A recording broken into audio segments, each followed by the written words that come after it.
Desa itu merupakan tempat penata sosial yang terkecil di pemerintahan, sehingga itu tempat tumbuh berkembangnya, baik itu kehidupan beragama, kehidupan bertoleransi, juga kehidupan perekonomian. Jadi yang dulu kami merasa harus saya benci, saya harus musuhi, sekarang saya harus berubah. Saya harus cintai negeri ini sebagai bagian dari amanah Allah yang harus saya lakukan. Radikalisme itu sangat berbahaya. Makanya saya mau mengedukasi ini. Inilah cara saya untuk menebus apa yang pernah saya lakukan.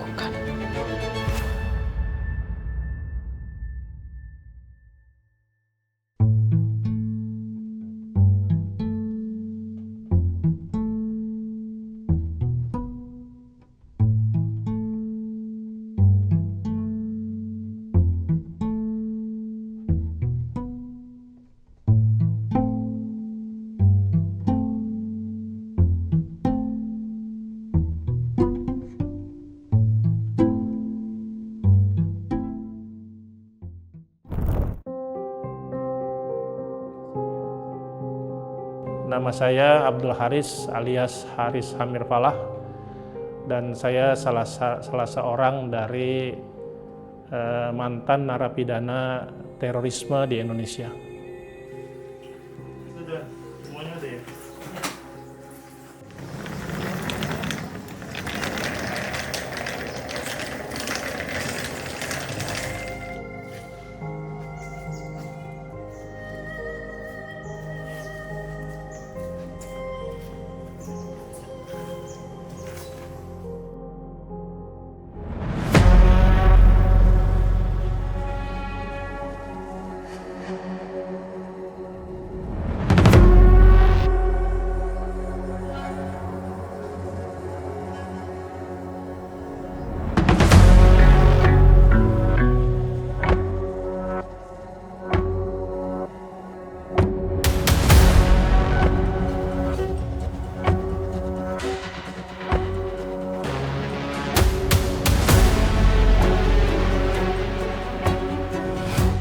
Berjuang melalui demokrasi itu kami anggap salah. Berjuang yang benar itu harus melalui mengangkat senjata, berperang dengan orang-orang yang menentang kebenaran yang saya pahami waktu itu. Saya dipahamkan Islam yang ya sangat kaku sekali, kemudian juga mengandung unsur-unsur kekerasan, dan terbentuk bahwa saya merasa saya dan kelompok saya lah yang paling benar. Di luar dari kelompok saya itu, walaupun sama muslim ya, saya anggap itu salah, apalagi di luar muslim.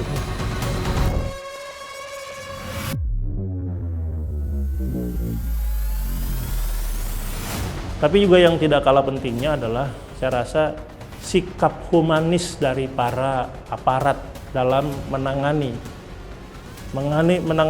kasus terorisme ketika penangkapan itu dan dalam tahanan, termasuk saya dan teman-teman. Karena yang sekarang kembali ke NKRI itu dan memahami Islam yang murad bukan hanya saya, mungkin sudah lebih dari 1.000 orang.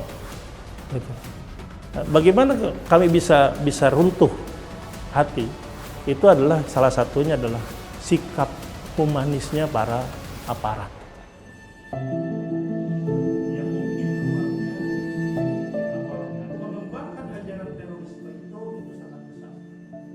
Nah, pada saat ada orang yang kemudian menyatakan perbedaan itu harus ditolak, gitu ya. Perbedaan itu tidak boleh diterima, dan mereka kemudian mengajak dan mengajarkan kepada masyarakat, itu artinya sedang beredar ajaran intoleransi.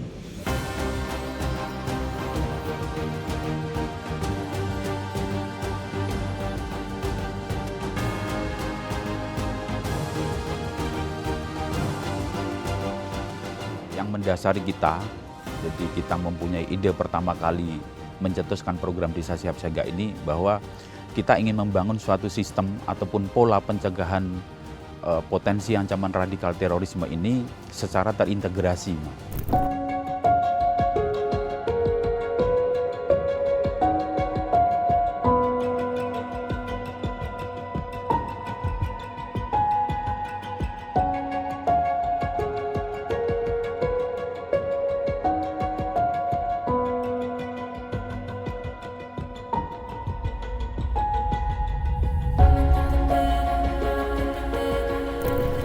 kalau kita berbicara terorisme, Mas, secara spontan masyarakat itu taunya ya tukang bom bunuh diri gitu.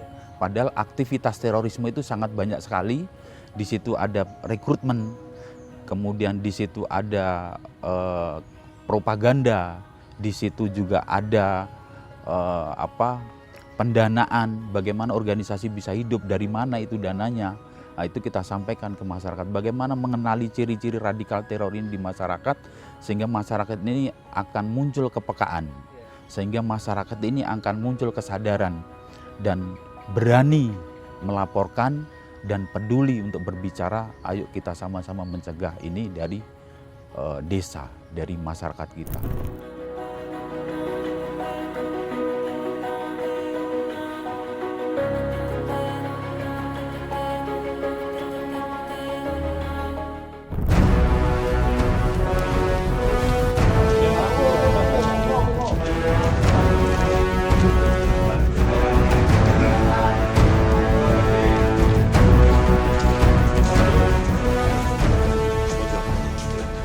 Kenapa harus diperiksa kos-kosan atau kontrakan ini? Seringkali kos-kosan atau kontrakan ini dimanfaatkan, disalahgunakan oleh kelompok jaringan radikal teror ini untuk merencanakan aksinya, untuk persembunyian mereka. Mereka ngontrak atau kos memakai identitas yang orang lain, tetapi yang menghuni itu ya kelompok jaringan itu. Makanya ini rutin kami wajibkan tiap desa untuk melakukan pemeriksaan kos-kosan ataupun kontrakan.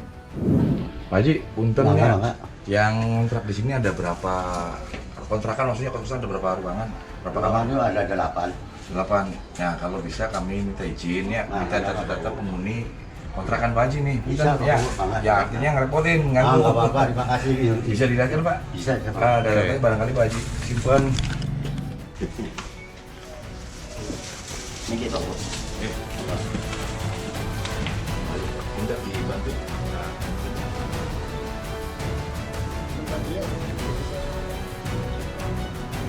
Ya kalau masyarakat kita ini sangat tanggap dah. Kalau umpamanya ada orang baru langsung didatangi atau ditanyai, dan kalau umpamanya sampai ngekos atau ngontrak di wilayah kami ini dimintai fotokopi KTP. Gitu.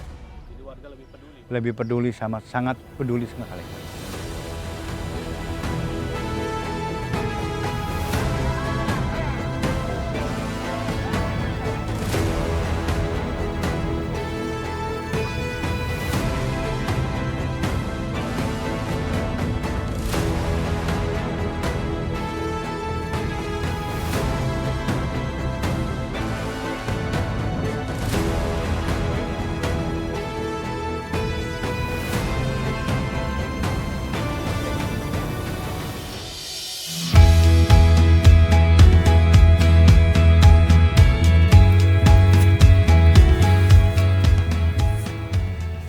Masyarakat berharap dengan adanya pembudayaan lele itu, ya mereka jadi nggak harus jauh ke pasar, karena dari sini pasar Jamblang itu cukup jauh gitu kan. Nah mereka nanti akan mendekat. Satu itu. Kedua, dengan adanya budidaya lele, banyak sekali warga yang terutama usia produktif itu masih belum jelas Pak. Mudah-mudahan saya bisa merekrut mereka gitu loh. Dan apalagi kan program pemerintah tentang MBG. Kalau saja MBG ini masuk di wilayah kami, mudah-mudahan kami bisa menyuplai Pak untuk kebutuhan gizi gitu. Perempuan itu Mas, kalau dia sudah paham radikalnya, itu sudah dia pahami, itu lebih keras loh Mas dari laki-laki. Karena dia akan membawa anaknya, dia akan membawa suaminya, dia akan membawa lingkungan keluarganya.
perempuan yang disasar? Ya, saya pikir kembali pada sikap perempuan sendiri ya, sikap atau perilaku khas perempuan itu kan mudah bersimpati, mudah berempati. Biasanya narasi yang disampaikan kepada para perempuan untuk membujuk mereka agar bergabung dengan kelompok teror itu adalah penderitaan gitu ya, atau kesengsaraan atau upaya untuk membela orang-orang yang tertindas. Ketika kita melihat sifat perempuan yang rentan ya, karena dia kasih sayangnya sangat besar, keinginan untuk membantu pihak lain itu sangat besar. Ketika ini kemudian akhirnya dia mendapatkan informasi yang salah dan akhirnya terpapar radikalisme, mau nggak mau informasi yang dia dapat akan tertular juga ke anak-anaknya.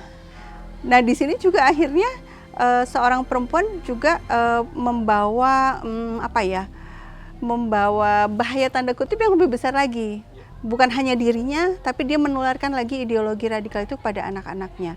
Karena juga kan ada survei juga ya bahwa Gen Z itu banyak sekali mendapatkan ilmu-ilmu agama dari internet ya, dan mereka bahkan saya kurang tahu tahun berapa ya, beberapa tahun yang lalu lah itu surveinya menunjukkan anak-anak Gen Z ini radikalnya dalam contoh radikalnya itu seperti ini. Oh kalau dia beda agama dengan saya nggak mau berteman. Terus kalau ditanya apakah setuju orang kafir itu dibunuh, setuju misalnya. Nah itu kan radikal meskipun dia nggak melakukan, dia hanya di pikirannya saja.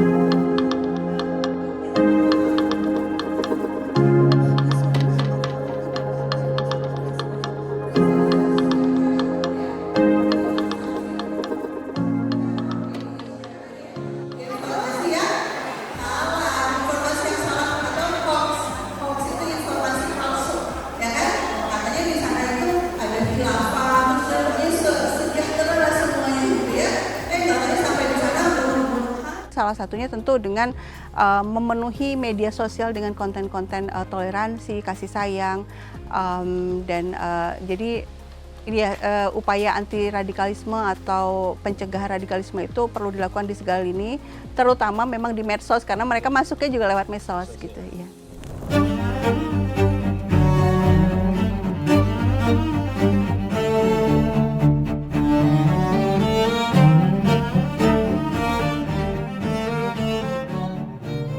Nama saya Ainun Syafa'ah, tapi di kalangan saya biasa dipanggil dengan Umi Inung.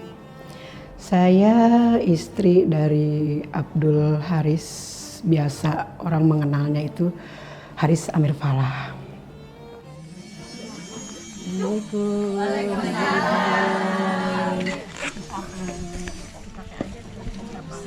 Di media sosial itu banyak tersebar paham-paham radikal. Tanpa ya, betul begitu. Tapi kenapa anaknya bisa seperti itu? Karena ibunya juga asik sendiri. Dari awal pernikahan kami, saya sudah paham betul kalau tidak tertangkap ya terbunuh. Dan itu sudah di dalam hati saya, dalam pikiran saya itu udah saya pasrahkan, dan saya bangga, nggak ada ketakutan, tuh nggak ada ketika itu. Makanya ketika saya dari mulai hamil ya sampai saya sudah hamil tua, itu suami saya itu selalu dalam pelarian karena kasus-kasus yang diikuti oleh suami saya itu memang kasus-kasus besar. Seperti kasus Lampung, dari mulai NII sampai kemarin yang terakhir Aceh. Radikalisme itu sangat berbahaya, Nak. Ciri-cirinya begini, Nak, nih ajarannya. Pertama, mulai mengajarkan kebencian. Kebencian kepada siapa? Kepada pemerintah, kepada lingkungannya. Makanya anak saya yang pertama itu saya didik betul supaya bisa mengikuti jejak kami. Dan berhasil. Harusnya bangga ya. Harusnya kan. Harusnya kita bangga kan apa yang kita tanamkan, anak kita jalankan. Harusnya bangga. Tapi itu dulu. Ketika saya masih berpaham radikal. Tapi ketika saya merasakan bahwa ini suatu kesalahan, saya sudah terlambat untuk memeluknya. Saya sudah terlambat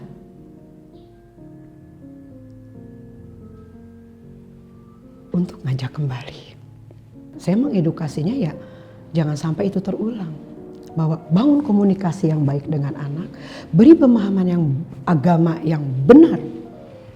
Bukan agama yang memusuhi, bukan agama yang intoleran, tapi agama yang toleran, penuh kasih. Mudah-mudahan apa yang saya alami tidak dialami oleh ibu-ibu, anak-anak di Indonesia ini. Makanya saya mau mengedukasi ini. Inilah cara saya untuk menebus apa yang pernah saya lakukan. Entah bagaimana nanti penilaiannya Allah. Tapi saya berusaha. Inilah yang saya lakukan. Untuk agama saya, untuk negara saya.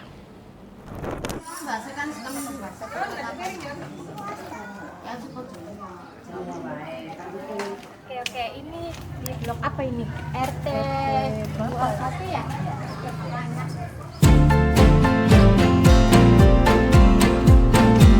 Jadi tupoksi kami sebagai penggerak desa itu adalah sesuai diambatkan oleh BNPT. 1. Memberikan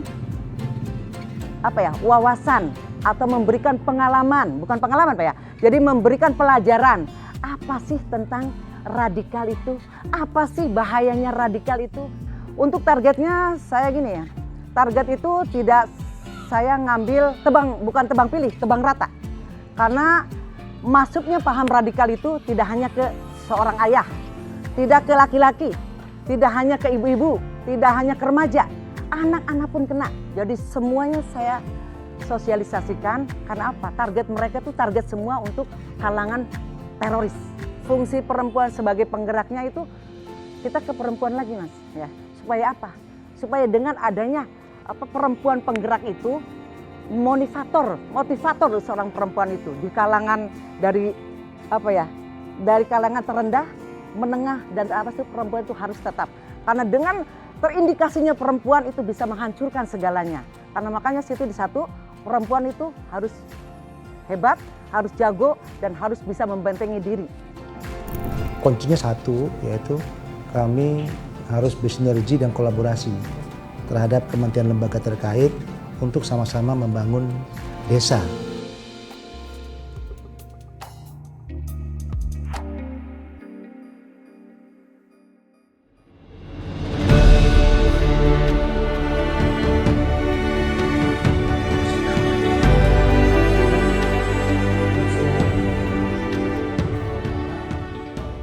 Sebenarnya gagasan desa siap siaga ini adalah merupakan sebenarnya amanah ya dari Undang-Undang Nomor 5 Tahun 2018 tentang pemberantasan tindak pidana terorisme, di mana pemerintah itu wajib melakukan pencegahan, dan juga ini merupakan juga penjabaran daripada atas cita Bapak Presiden tadi yang dituangkan dalam RPJMN, di mana membangun dari desa untuk menuntaskan kemiskinan.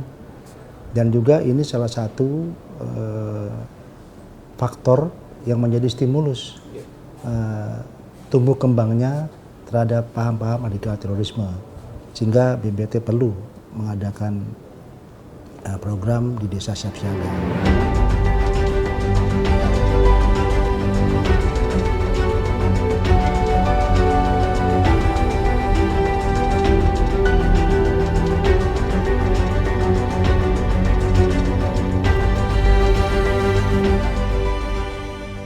Walaupun Indonesia selama 2,5 tahun lah katakanlah demikian memperoleh zero terror attack gitu ya, prestasi itu, tapi kalau kita lihat kecenderungannya di media sosial dan kalau kita lihat juga indeks potensi radikalisme yang dibuat oleh BNPT sendiri, itu angkanya cukup tinggi gitu ya, berada di angka 11,6 di tahun 2024, 11,7 2023, dan 10% di tahun 2022. Artinya ini angka yang cukup mengkhawatirkan menurut saya.